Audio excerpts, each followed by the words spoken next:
The Curse of the Yellow Crow.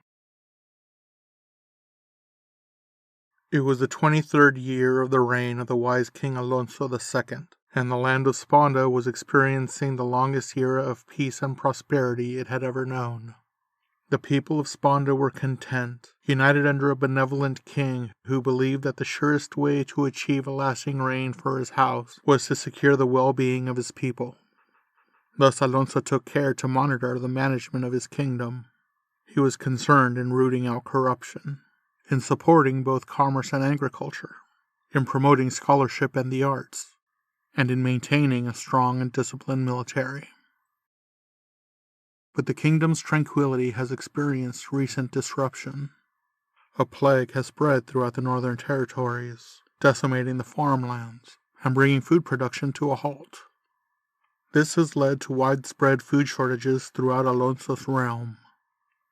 To mitigate the effects, the crown has increased imports from foreign trading partners. But this has put a serious strain on the economy and could, at best, be considered a short-term solution. No group was hurt worse than the northern farmers. Not only did they experience the food shortages affecting the whole of Sponda, but they also saw their livelihoods destroyed. Fields were burned and livestock was culled in an attempt to stop the plague. But all efforts were unsuccessful, and the scourge spread from northern farm to farm. The king deployed teams of scientists to investigate the phenomenon, but the plague was beyond their understanding. The situation was growing desperate. The plague continued to ravage the north, and the most optimistic minds thought that a recovery would require years, if not decades. The king needed to act, and after consulting his advisors, he issued a decree. A section of the ancient guard would be dismantled at the northern town of Oster, and a passageway to the east opened. Farmers would be allowed to travel eastward, to establish new farmlands in the verdant and unspoiled plains which lay beyond the guard.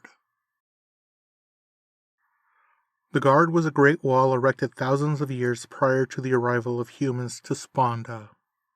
When men first came to the continent, they found a number of abandoned cities west of the wall, and so they quickly took possession of those lands and established settlements.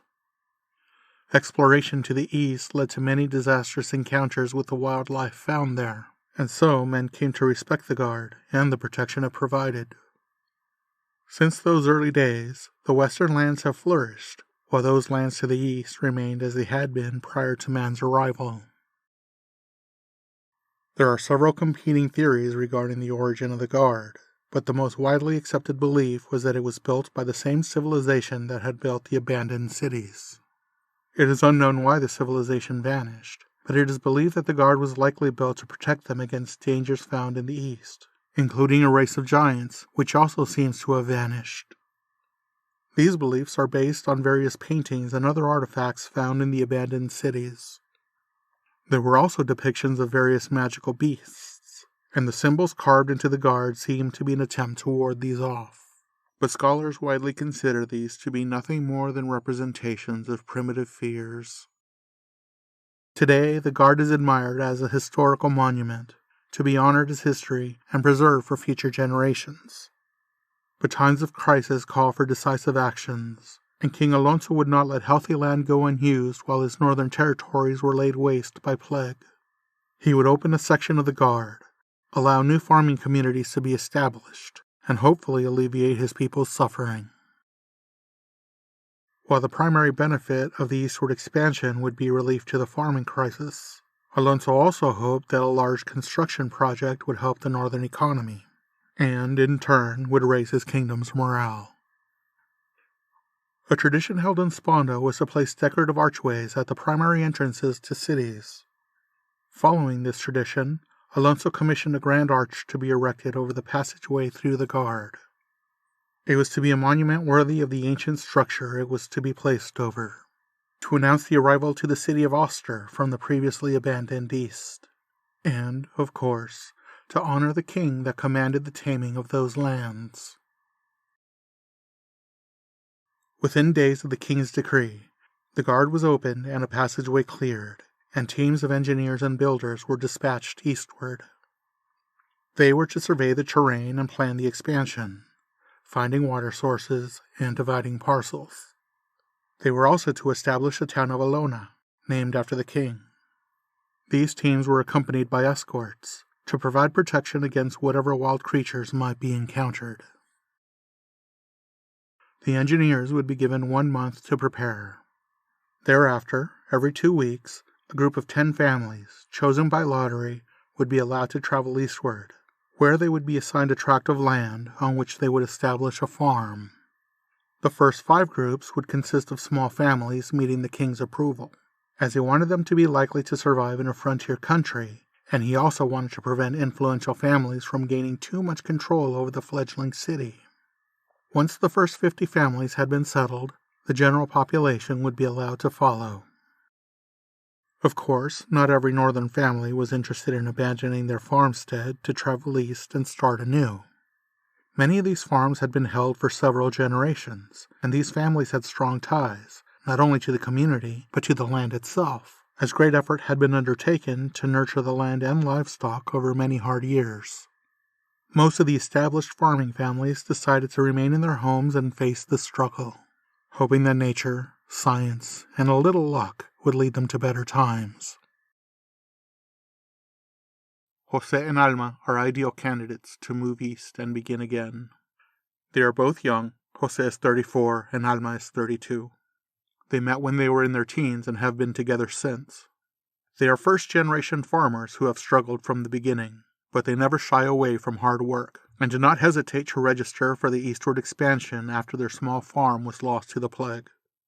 Their family consists of 2 sons, ages 14 and 12, and their youngest is a 9-year-old daughter.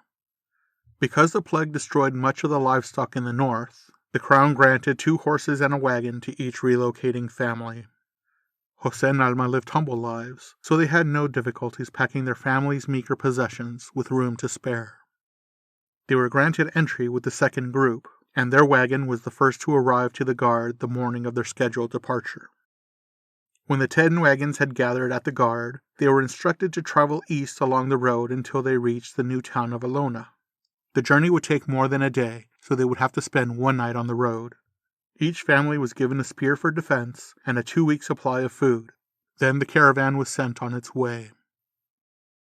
The train traveled along a road paved with large stones which had been built by the giants of ancient times, to connect their southernmost city to the city of Oster, which was founded long before man's arrival to Sponda.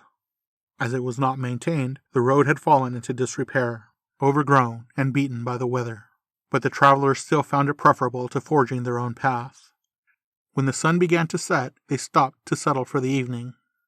They built a large fire, and the families gathered around it until it was time to retire for the night. The following morning, the farmers woke early, prepared a light breakfast, and continued their journey eastward. It was late afternoon when they were first able to see the outline of an arch on the road, to signify their arrival to the establishment of Alona. Excitement spread through the train as they reached their destination. But as they approached the arch, the excitement turned into grave concern. This arch was not only being used as a town marker, but it was also being used as gallows, for there were several corpses hung from it. When the caravan arrived at the marker, the adults instructed the children to remain inside the wagons as they investigated. They were appalled to see that not only had the people been hung, but they had also been flayed. There was no indication of why this was done or by who. The farmers discussed how to proceed. They agreed that this act could not represent the king's justice, even if those executed were the worst criminals. They also decided they could not just pass by and leave the corpses hanging. The dead were carefully lowered and arranged by the side of the road. They couldn't be left hanging, but they would have to wait for a proper burial. As the corpses were being lowered, the farmers were startled when one miserable soul coughed, revealing that he had not yet died.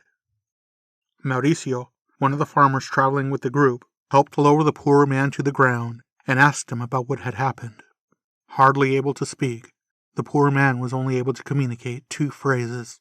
He whispered, "Beware the witch and her crow," and "Run away." He did not live to say anything more. Mauricio laid him carefully next to the other corpses, nodded towards Silvia, his wife, and announced that he and his family were returning to Sponda. "Are you serious?" a farmer called Saul asked. "You're going back? This man was obviously delusional. You can't blame him for that, given his circumstances, but you also can't justify going back based on his ramblings. And what do you think you're going back to?" Mauricio responded, "Do you not see what has happened here? This man spoke of a witch, and these lands used to be full of that dark magic. I'm not going to risk my life, or the lives of my family, over a plot of land. No, we're going back to Sponda, and then we're going to go as far south as we can travel. We broke through the magical protections provided by the guard when we came to the east, and now none of us are safe anymore." "You're being a fool. There's no such thing as witches, no evil crows. That's all nonsense," Saul countered. "Tell them that," Mauricio said, gesturing towards the corpses. "Like I said, I'm not risking it. I'd advise you all to follow me home." Saul was preparing to respond, but was interrupted by Monica, his wife, and they withdrew to bicker amongst themselves. "At least wait until morning," suggested Sara, another farmer. "There are dangers on the road at night, especially when traveling alone." "No, there is nothing I could possibly encounter on the road that is as terrifying as this," Mauricio said. Then he and his family left. The remaining farmers returned to their wagons and continued towards the town. They passed markers on the road indicating where farms could be established, and closer to the town they found several farmhouses under construction, but they saw no signs of people. Entering the town of Alona, they were horrified to find corpses lying throughout the town, naked, flayed, and contorted. The corpses lined the path to the city center. Based on the number of dead, the farmers concluded that everyone who had previously traveled east, the Corps of Engineers, the first caravan, had all been killed. The city center was still under construction, with only 3 municipal offices completed and the remaining buildings in various states of construction. The train stopped before the royal offices. 3 adults were designated to watch the children, while the rest investigated inside. They found nothing unexpected within. Just the usual clutter one would expect to find in an administrative office. Then screams were heard from outside. The adults ran out to a dreadful sight. The children and their guardians were standing in the street, huddled together in horror. Before them, all the horses were dead, laying in pools of their own blood, flayed in the same manner as the corpses strewn along the roadway. And standing on one of the carcasses, pecking at its flesh, was a yellow crow. "What happened here?" asked Pablo, the eldest of the farmers. "It was that crow. I don't know how," answered Carla, his wife, one of the guardians who had remained watching the children. "The crow flew down, and then the horses died, and then their flesh." They stared at the yellow bird. It was still standing on the carcass, still eating the dead horse's remains. It was no bigger than an average crow, and were it not for its deep yellow color, it would be indistinguishable from any other. The farmers gathered and threw rocks at it, but the crow seemed barely annoyed, as it moved the minimal amount required to avoid being hit by each throw, all the while tearing and eating flesh off the carcass. The farmer called Cesar took the spear from his wagon and made his way towards the crow, determined to either kill it or drive it away. But as he walked over, the crow flew right at him, attacking. Flying low, the crow pecked Cesar's head, leaving a deep gouge and causing him to buckle. It then flew away, out of sight. Olivia, Cesar's wife, quickly ran to his aid. She led him back to their wagon, where she washed out the wound and applied some ointment. The other farmers armed themselves, unsure of what might happen next. With the sun beginning to set, the group decided that their best plan of action was to seek shelter for the night. They decided to use the nearby housing intended for the surveyors and the royal guards, as each building was designed to accommodate a large number of occupants. They divided into 3 groups, with each building housing 3 families, and they unpacked only what they required for the night. With their shelter needs met, they started a large fire in the courtyard, where they shared a communal dinner. There was much to discuss, but no answers to be found. The dinner conversation was a mixture of terror and confusion, with everyone trying to make sense of what they had experienced and trying to decide what to do next. They agreed to wait until morning, then to make their way on foot back to Sponda. They had nothing to go back to, but there was nothing for them here but death. Having reached a consensus, they spent the rest of the evening in stunned silence. When dinner was over, the farmers cleaned up and retired to their shelters. The mood was somber, everyone impatient for the day to be over, their anxious minds filled with fear and confusion. The families quietly prepared for sleep, their movements barely disturbing the silence of the night, until finally all the lights were out, and there was barely a sign that they were there at all. And in the dark, some minds were able to drift off, escaping to dreams that would serve as a respite from the day's horrors. Yet others remained very much on alert, convinced that shadows were moving even in the black night, and they stirred at every rustle, at every creak. So when shrieks were heard coming from the second cabin, some farmers were torn away from their peaceful dream worlds, while others were already awake, anticipating some unknown terror. All the adults ran to the second cabin, armed with their spears, and waited before the front door. The screaming had stopped, and though everyone was deeply concerned about what might have happened inside, they were also extremely frightened about what they might find behind the closed door. It was Jorge who worked up the nerve to look inside, but when he did, there was nothing visible inside of the dark house. It wasn't until he entered with his lamp that he was able to see clearly. Inside, he found Cesar standing in the center of the main room, covered in blood, holding a knife, and surrounded by the corpses of the other cabin occupants, the farmers, his family.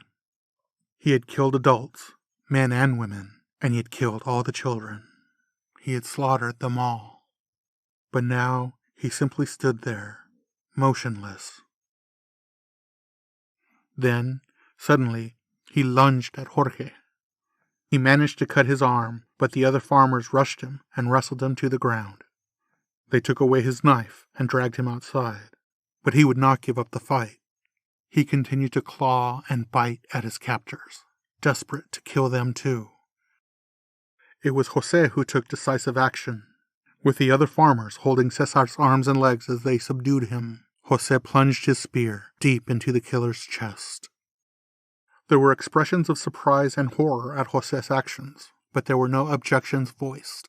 Each witness knew that Cesar may not have been acting according to his own will, but they also felt that he was a threat, and now was not the time to discuss the subtleties of personal agency. The farmers stood around Cesar's corpse, once again silent, once again simply trying to deal with the situation before them. This time, it was Mónica who was first to act. She tried to rouse everyone out of their shock, stating that the night's events did not change their plan, that they were leaving in the morning, and that rest was necessary for the long journey. She appointed 2 men to carry Cesar's corpse to the road and to lay him with the city's residents, as it didn't seem appropriate to lay him in the cabin with the people he had just murdered. Everyone else was to first verify that there were no survivors in the second cabin, then return to their dormitories and rest for the journey ahead of them the next day. Mónica appointed Oscar and her husband Saúl to carry Cesar out to the street. They were careful in moving him, as he was covered not only by his own blood, but also by the blood of those he had killed. Just as they deposited Cesar along the main road where the other corpses were strewn, they heard their companions screaming. They ran back to the houses and found that all the adults were once again gathered outside. Mónica ran to Saúl, screaming, "The children are gone! They're all gone!" Saúl responded, "What do you mean they're gone?" Mónica cried, "We went back inside to get ready for tomorrow. At first, I didn't think anything was wrong, because the children appeared to still be asleep. But then I took a closer look, and that's when I found that they were gone. They were gone, and stuffed dolls were put in their beds. They covered them with blankets so we wouldn't notice. The children are all gone." Oscar ran into his cabin to confirm that his children were missing, and he returned with a child-sized stuffed doll. He threw it on the ground and immediately started calling out for his kids. All the adults followed suit and called out, but there was no response. They spent the rest of the night combing the town and the surrounding area, looking for their offspring, but finding nothing. When dawn broke, they reconvened at the houses. The farmers tried to organize their search efforts. Obviously, their plan to leave was no longer an option. They couldn't abandon their children, but there were no signs of who might have taken the youngsters or where they might have gone. Miguel, Sara's husband, was the one to offer a reflection on the warning they had received when they first arrived. They were told to beware of the witch and her crow. He pointed out that they had already encountered the crow, with terrible consequences, but thus far there had been no sign of a witch. Leah, Jorge's wife, spoke next. She described stories her grandmother told her when she was young, stories that had been painted by the founders of the ancient cities, about an evil witch that lived in the woods. She pointed out that there were woods to the south of this town, and that it was possible that the descendants of this witch were responsible for the misery that had fallen upon them. Saul objected, complaining that everyone was familiar with those stories, and that wasting time on fairy tales wasn't going to achieve anything. However, he was shouted down. Leah argued that the yellow crow had performed feats that could not be disregarded as superstitions or folk tales, and that if the crow existed and could perform those evil deeds, then they couldn't simply disregard the existence of witches. A plan was made to search the woods for the children. If the woods were indeed home to witches, it wouldn't be prudent for everyone to risk entering, else they might all be going directly to their deaths and abandoning their children to misery. Therefore, it was decided that 3 couples would enter the woods, and 3 would remain. They drew straws to decide the groups. Saul and Monica, Jose and Alma, and Jorge and Leah were the 3 couples selected to form the search party. Having armed themselves, they headed southwards towards the woods. The engineering team had cleared a path through the brush, which they followed. Making their way towards the woods, the party noticed a putrid smell that grew stronger the further they traveled. As they continued along the path, they all began feeling nauseated and sensed an increase in anxiety. Walking further, they started feeling a shortness of breath. Movement became slow, but they persisted until they reached the end of the path, and the field of tall grass opened to a clearing, and beyond that, the forest. In the clearing they found a worksite, with several large tents bearing the royal insignia, and they found several piles of fallen trees ready to be made into lumber. They intended on searching the site for clues, but as they entered the clearing, they began experiencing feelings of vertigo, and, falling over themselves and each other, they were unable to continue. The party crawled back onto the path, and their heads began to clear. They regrouped and attempted again, only to collapse after re-entering the clearing. Again, they retreated to the path, and again they recovered physically. Unable to advance, the group decided to abandon their plans to enter the woods, and instead decided to return to town and to strategize with the whole group. Traveling north along the path, their physical symptoms subsided as they approached the town. They felt a tremendous relief to be away from the woods, and back to the relative safety of the larger group. But this relief was short-lived, for when they entered the town, they were shocked and horrified by what they found. In town, they found the 3 couples who had remained behind. They had been slaughtered, flayed and stacked in a tower in the town square. And sitting on top of the tower of corpses was the yellow crow. The crow pecked and ate the flesh off the flayed farmers, ignoring the returning group. Desperate to kill the bird, but afraid to approach it, the farmers threw their spears at it. But their inexperience resulted in them veering wide and posing no danger. Then they resorted to throwing rocks, which was just as ineffective. The crow ate more, then flew off. It was clear that the farmers posed no threat to it. The group of 10 families had been decimated, and now only 3 couples remained. They had to decide on some sort of action, anything. But their options were limited. They couldn't leave and abandon their children. They couldn't enter the woods to search for them, and they couldn't afford to wait and do nothing. They agreed to lock themselves in one of the houses and sort out a plan. Monica proposed an idea. She argued that it would be fruitless to try to find their children while trying to defend themselves against the crows' attacks, so their only option was to take an offensive position. They were incapable of reaching the woods, and were therefore incapable of doing anything about the witches, and thus their only option was to try to kill the crow. She proposed that they try to lure the crow, and that some of them could distract it while the others attacked it. If they could manage to kill it, whatever spell was placed over their children might be broken, and they might be recovered. Neither of the other couples, José and Alma or Jorge and Lía, disagreed with any statement made by Monica, but they also had no confidence that they would be capable of doing anything that would result in the death of the crow, nor did they have any alternatives to offer. But Saúl believed that Monica's idea would result in disaster. He reminded them of César's fate, how he was attacked by the crow, and the gruesome consequences that followed. Saúl argued that unless they had a strategy that went beyond spears and rocks, that they would end up sorely regretting the decision. Monica called Saúl a coward, which led the couple to argue bitterly. The others tried to pacify the couple, but it took separating the two and calming them individually to end the fight. Saúl, exhausted, relented to the plan, although it was clear to everyone that his opinion about its likely outcome had not changed. The three couples stepped outside, intent on surveying the town to plan an ambush for the crow, but they found the yellow bird already on the street, waiting for them. There was no time to prepare. They knew they couldn't escape the crow if it meant to do them harm. Whatever they were going to do, they had to do it then. Monica instructed everyone to fan out and encircle the bird so that they could attack it from multiple sides, but the crow did not wait for the group to coordinate its attack. The monster flew directly at Jorge and pecked at his head. He screamed in agony as blood gushed from the wound and covered his body, and his skin began to bubble and then peeled from his flesh. What was left of his face collapsed on itself, and he crumbled to the ground, dead. The farmers were shocked by Jorge's gruesome death.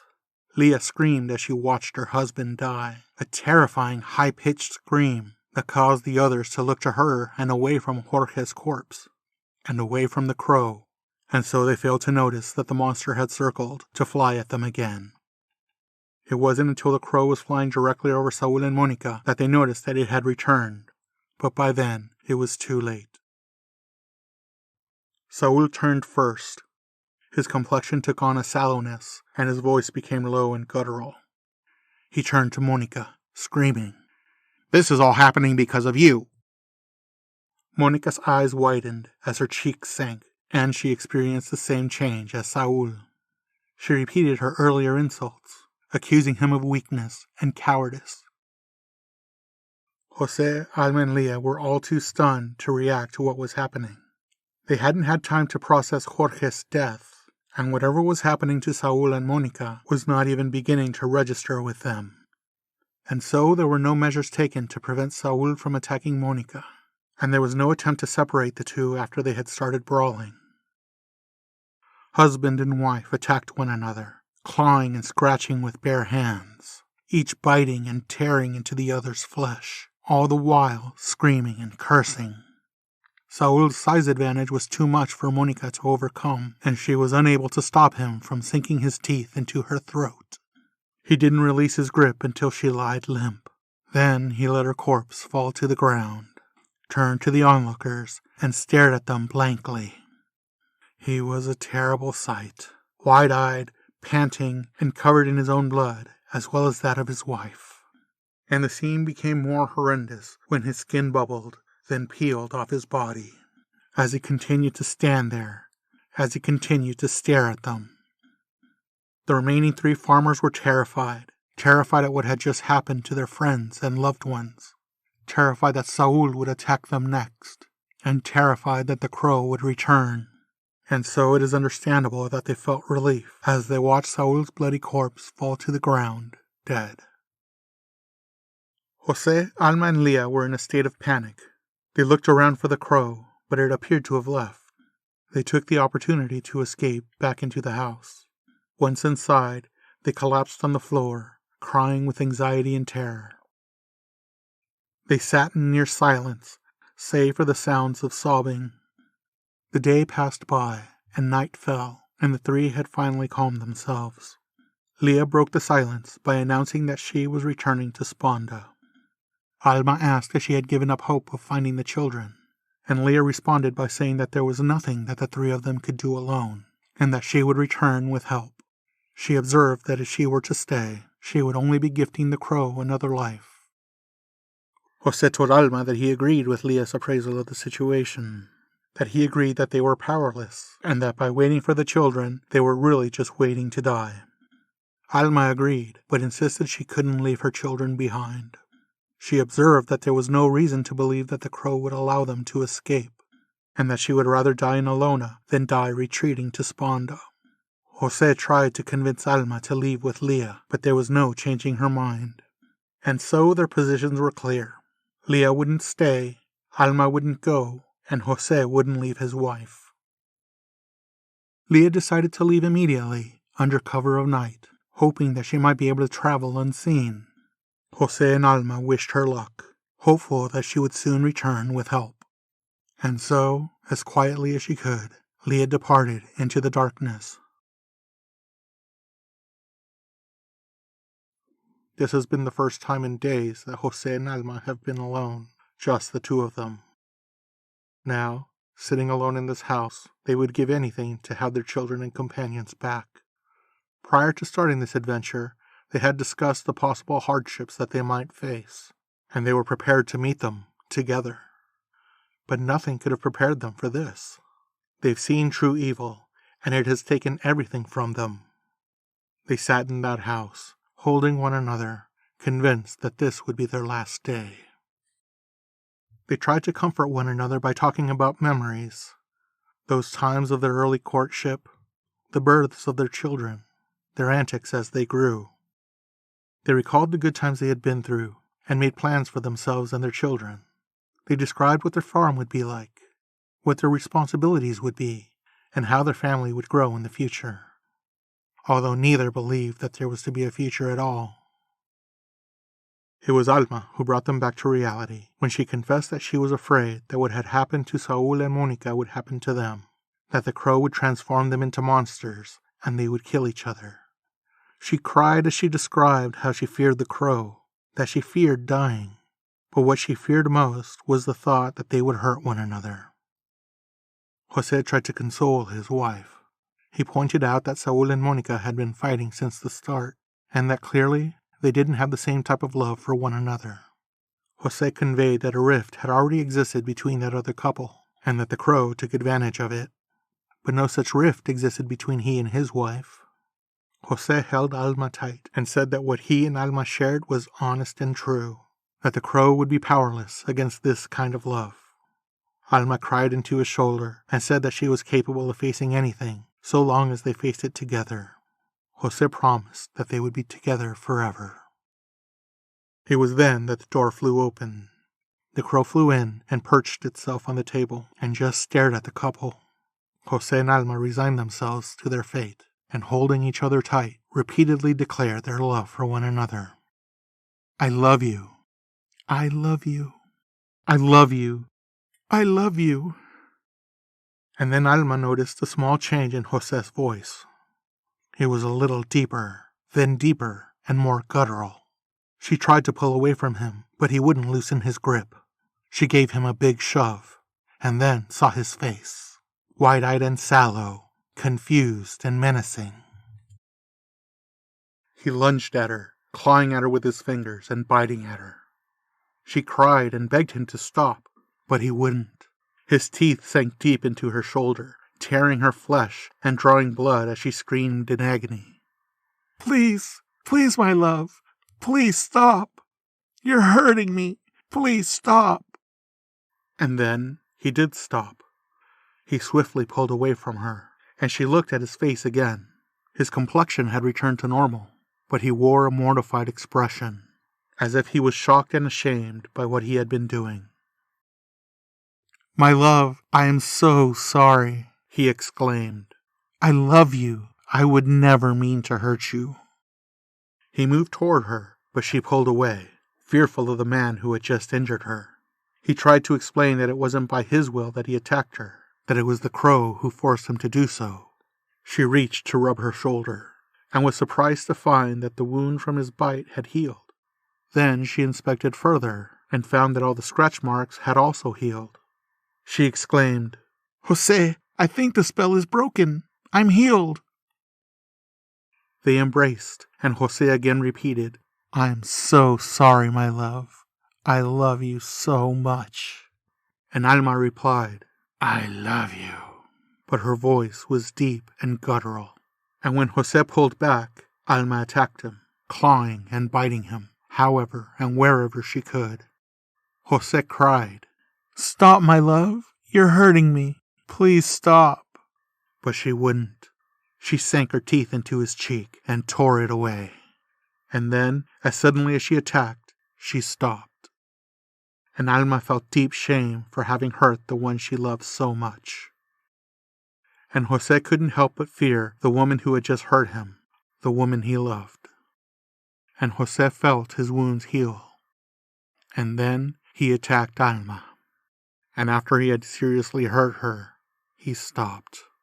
And she was afraid, and he ashamed. And this dance became their fate, cursed to forever remember their love for one another, cursed to forever be hurt by the one they loved, cursed to forever hurt their beloved. This curse they would face together forever. Early the next morning, the citizens of Sponda were shocked upon awakening to discover a flayed body hanging from the scaffolding of what was to become the great eastward arch. Leah had made it home.